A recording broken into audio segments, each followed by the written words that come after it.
an. Oui. Et au début de relation, le gars, il me trompait. À chaque fois, je partais chez lui, je trouvais des filles là-bas et tout.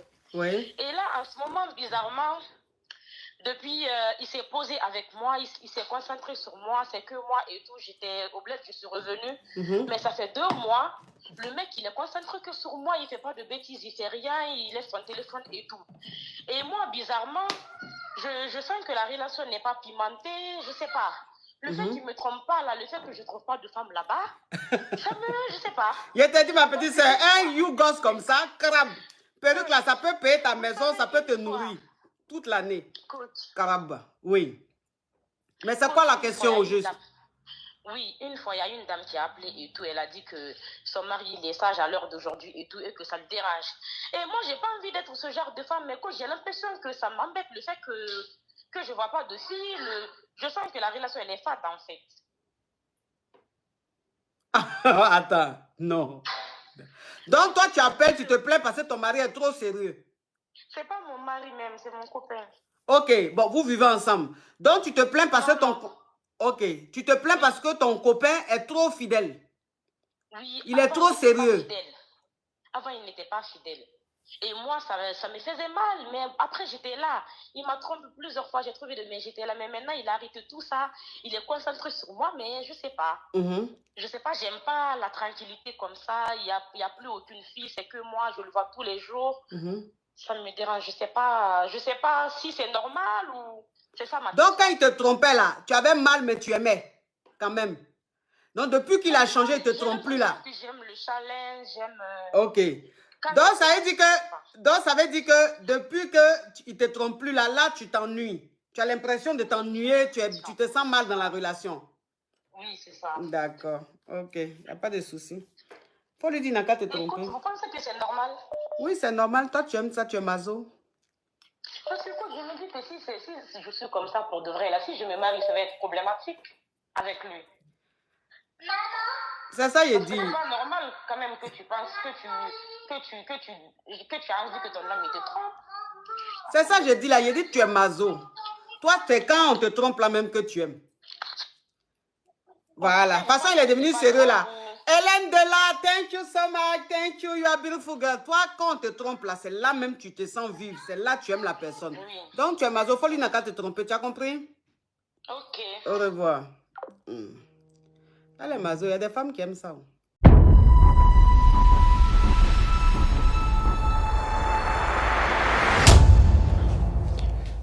Les hommes abusent des femmes et les femmes sont abusées par les hommes. C'est une récurrence. C'est une réalité. Bien sûr, c'est immoral, c'est pas accepté par la société, ou du moins, c'est pas vendu par la société. Mais la réalité est celle-ci.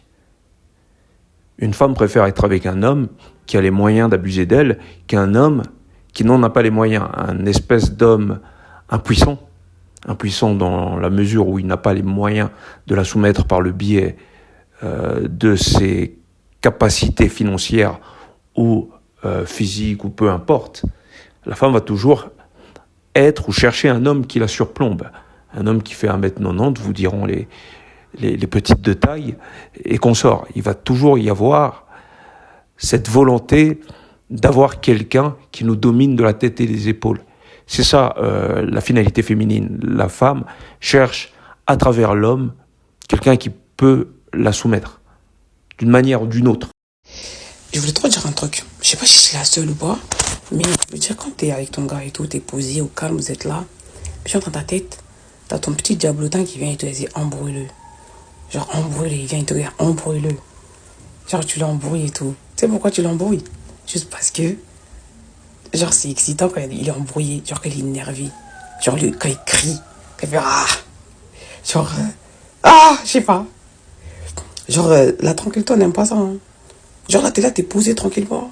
Ton petit diablotin, il vient te dire embrouille-le, vas-y, embrouillez-vous.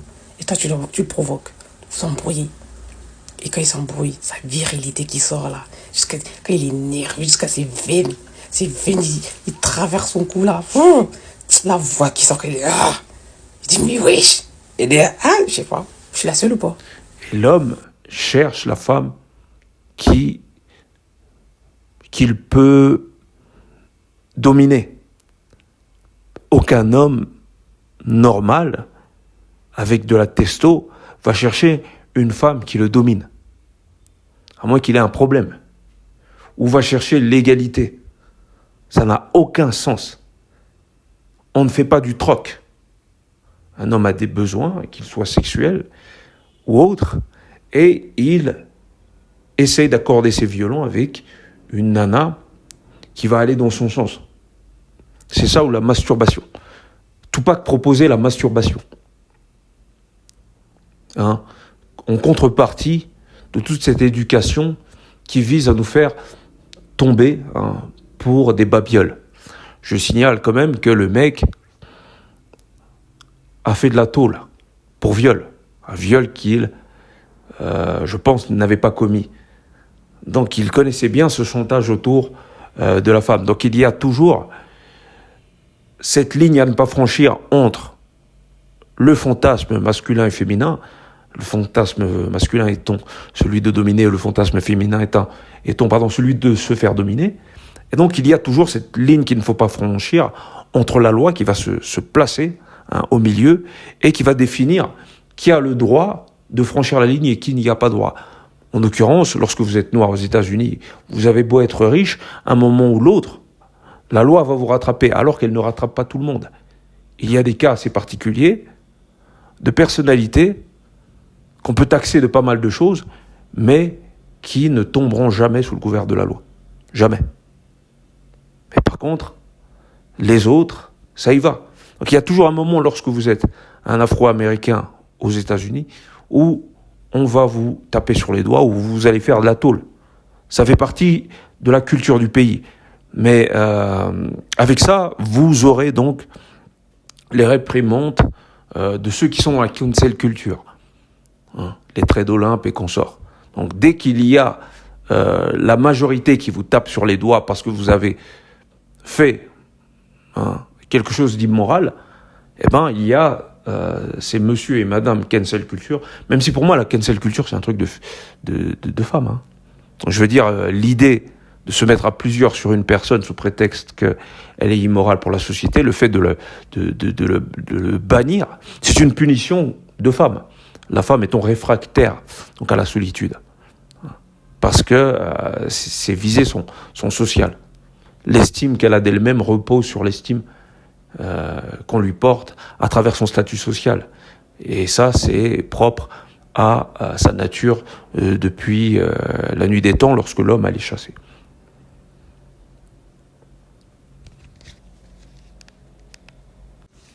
Et donc, vous n'avez pas le choix, que vous soyez homme ou femme, c'est soit la dictature, soit la liberté. Mais connaissant la nature féminine, si vous optez pour la liberté et la communication, vous optez en même temps pour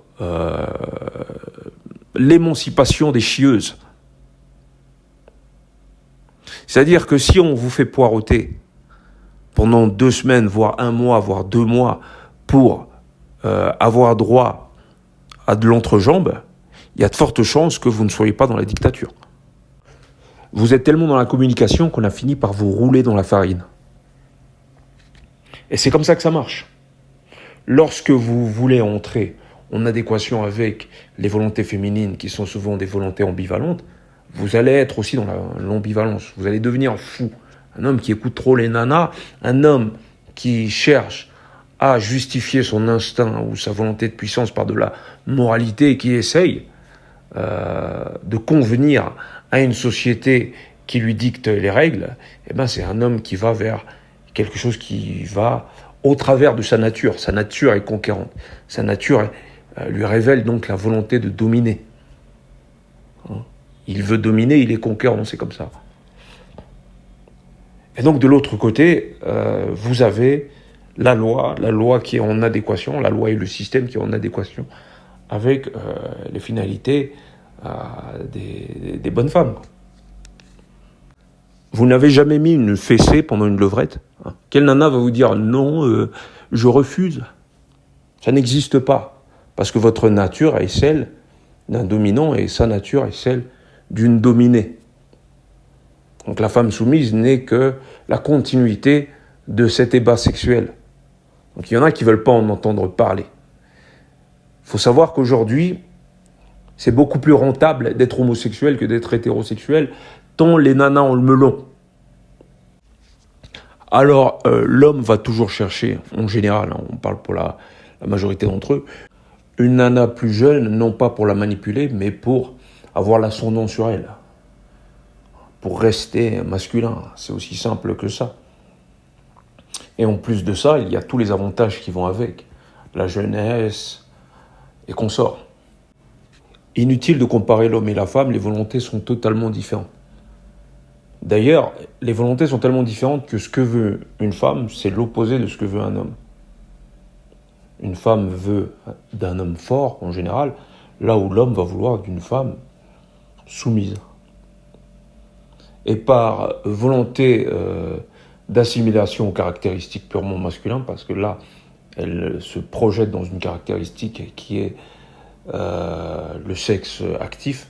Donc j'ai des revendications, j'ai des demandes. Je veux un homme comme ci et comme ça, c'est typiquement masculin. Et donc par projection vers les caractéristiques de demande, hein, qui sont des caractéristiques masculines, eh ben, j'en oublie que je suis une nana. J'oublie que j'ai un vagin. C'est pas à moi de faire des demandes et de vouloir qu'un homme soit ci ou ça. À la limite, les demandes de nana matérialiste sont beaucoup plus logiques. Je veux qu'il ait les moyens de m'entretenir, moi et mon petit ou je sais pas quoi. Quelle nana veut d'un homme qui n'est pas de body count? Non mais ça c'est la meilleure de l'année, c'est une blague, c'est hilarant. Quelle nana veut d'un homme qui n'a pas d'expérience? Qui va la faire s'élever au-delà de son quotidien? Si elle se retrouve avec des puceaux. Elles aiment les hommes qui prennent des initiatives, et qui les surprennent. C'est pas quelqu'un qui n'a jamais rien fait qui va le faire. Il faut de l'expérience. Et d'un commun accord, c'est ce qui va arranger les deux parties. Et donc souvent, on a des femmes qui sont réactionnaires. Et donc ces nanas réactionnaires n'ont souvent comme argument que l'idée que ce que tu veux, c'est ce que je veux.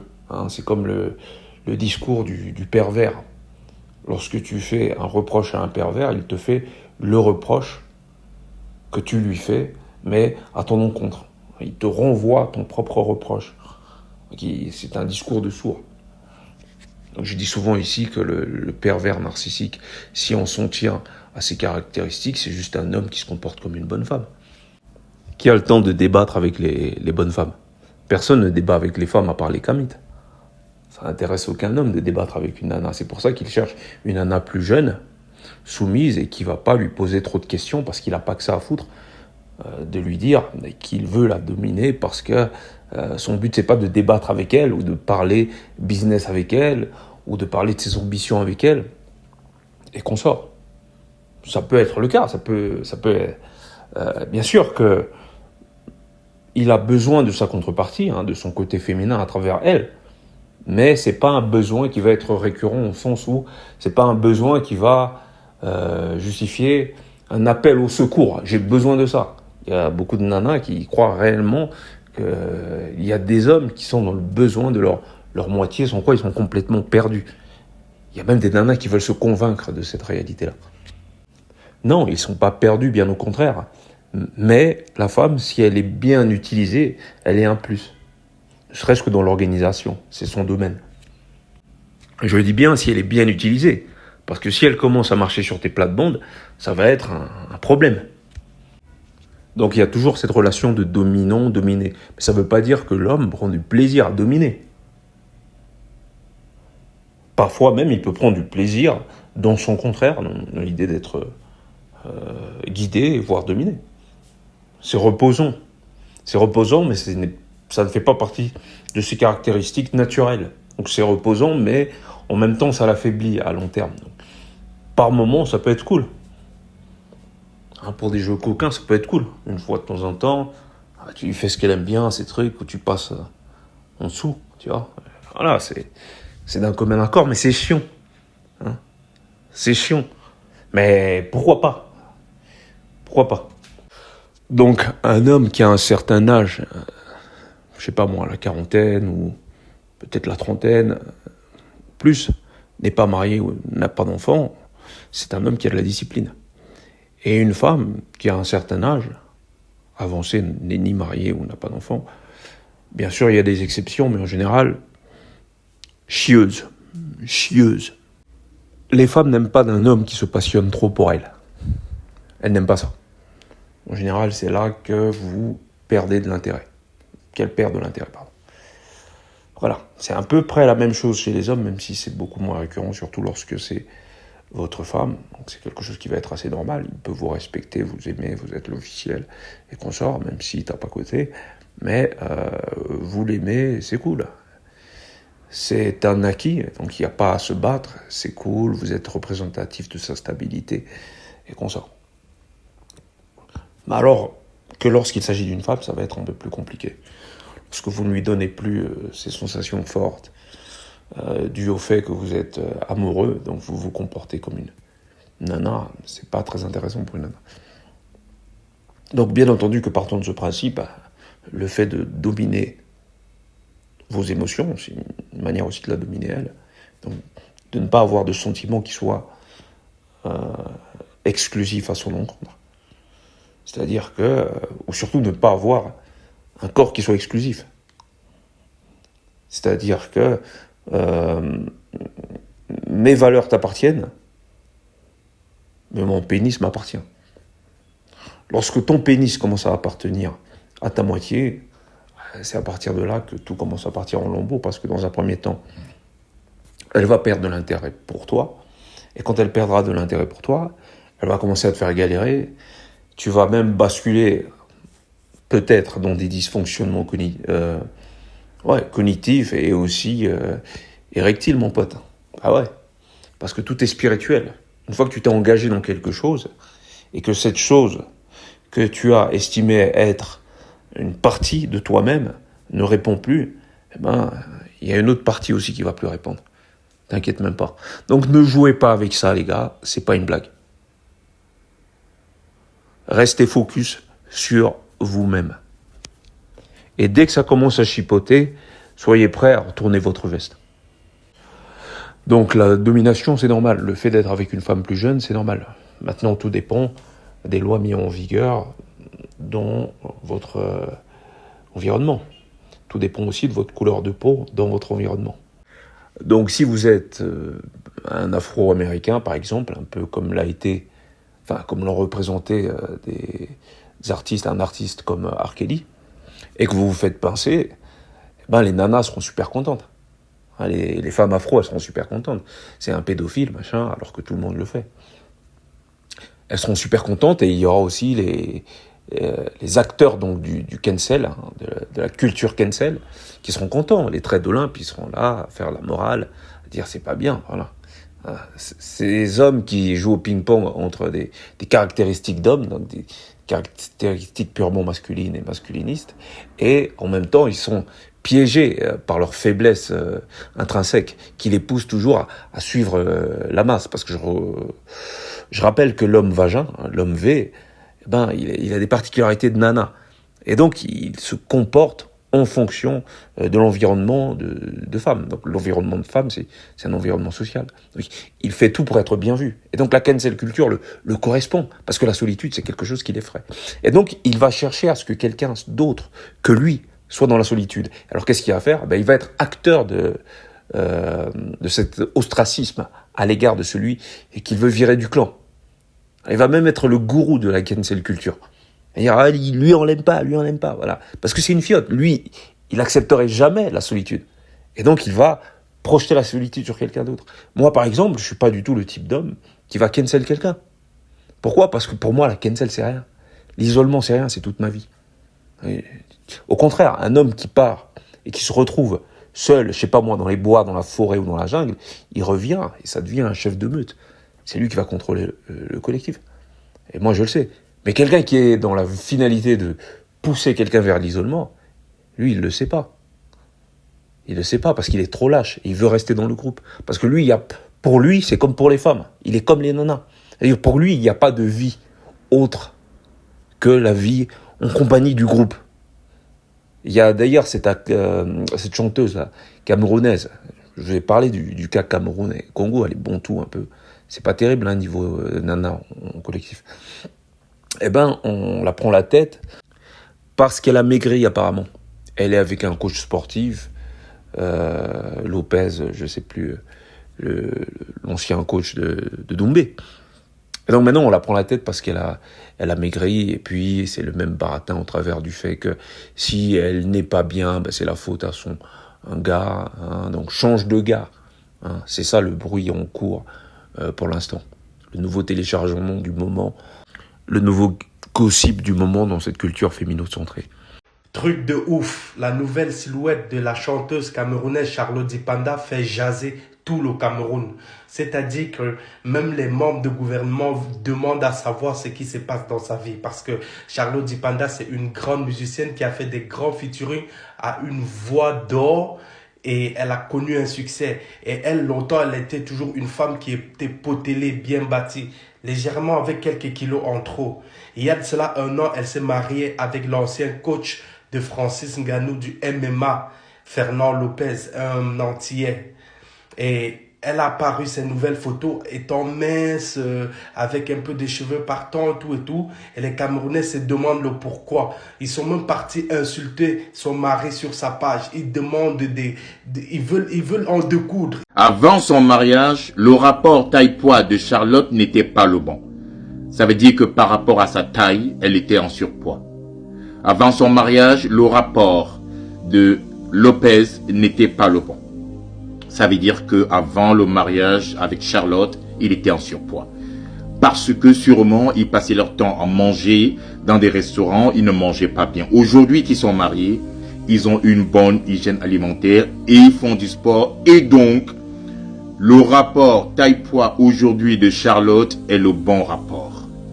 Le rapport taille-poids de Fernand Lopez n'est pas encore le bon parce que jusque-là, Fernand a encore un peu de kilos à perdre pour qu'il soit yo-yo. Donc il y a toujours du gossip, il y a toujours des ragots chez les hommes V, hein, ces hommes V qui vont partager avec les nanas tous les ragots du moment et qui vont prendre parti pour le gentil contre le méchant. Donc on a aussi l'actualité de Puff Daddy où vous avez par exemple Stevie de Music Feeling qui va dire qu'il est méchant, etc. Et ça c'est juste l'actualité du moment pour lui. Après il va rebondir sur autre chose. Oui, il va rebondir sur autre chose quand cette culture du cancel, donc cette cancel à l'encontre de Puff Daddy aura marché, hein, comme ça a été le cas avant lui pour R. Kelly et consorts. Il y en aura toujours un nouveau. Il y avait le mec du Cosby Show aussi, voilà. Donc il y a toujours ces chevaliers, ces hommes chevaleresques qui sont les garants de la moralité et qui sont là pour pousser, hein, à travers la cancel culture, certains à l'isolement, ceux qui n'ont pas fait preuve de moralité, ceux qui n'ont pas respecté les femmes et machin, parce que eux, ce sont de bons garçons, parce qu'ils ont conscience que dans cette culture du cancel, notamment dans cette culture sociale, la femme est garante de toute cette énergie. Et c'est une énergie qui les représente. C'est pour ça qu'ils savent ce qu'ils doivent aux femmes, puisque ce sont notamment des hommes V. Hein. Ils ont une énergie d'homme V quand ils se comportent comme ça. Il y a cette volonté de se dire, voilà, moi je suis un homme moral. Ce qui me configure le statut d'homme. Et parce que pour les hommes qui sont dans le jugement et dans la cancel, le statut d'homme n'est représentatif que de la volonté de la femme, et plus particulièrement de la mère. C'est la mère qui confie à l'homme son statut d'homme. Et quand la mère confie à l'homme son statut d'homme, c'est pour des raisons qui sont purement morales. Et donc, quand ils sont dans la cancel et qu'ils essayent de juger l'immoralité des hommes qui n'entrent pas en adéquation avec les caractéristiques féminines, ça va être particulier. Ça va être quelque chose qui va être particulièrement représenté dans des cas de viol ou de violence faite à la femme. Parce que cette cancel culture, elle agit beaucoup dans des finalités qui sont l'élévation d'une réalité qui est gynécocrate. Donc ça la fout mal, hein, quand Trade Olympe essaye un peu de jouer les masculinistes, parce que sa nature le renvoie à sa particularité, qui fait qu'il est toujours dans une énergie qui fera de lui l'esclave des volontés féminines, à travers sa moralité et sa volonté d'être parmi ceux qui sont de bonnes personnes.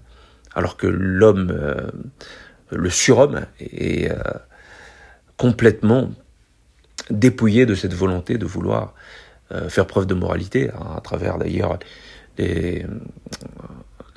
la pensée de Nietzsche, hein, si vous la connaissez un petit peu, ou si vous voulez l'étudier. Il n'y a même pas besoin de l'étudier, allez voir sur Internet quelqu'un qui s'est cassé le cul à faire de la philosophie. Donc voilà, conclusion, l'homme cherche à soumettre la femme, et la femme se soumet à l'homme qui a l'audace d'essayer de la soumettre. En gros, c'est à peu près ça. Dire le contraire serait aller donc vers des théories qui sont contre nature. La véritable nature de l'homme est liée à son instinct de conquête et de reproduction. La véritable nature de la femme est liée à son instinct de rester au chaud, se faire entretenir et surtout de garder donc dans son ventre le fruit même, l'otage même de ses volontés de continuer à être entretenu à long terme. Donc l'enfant qui est dans son ventre, bien au chaud, c'est ce qui va lui permettre d'exiger à votre rencontre une rançon. Merci, au revoir, bienvenue dans le cercle.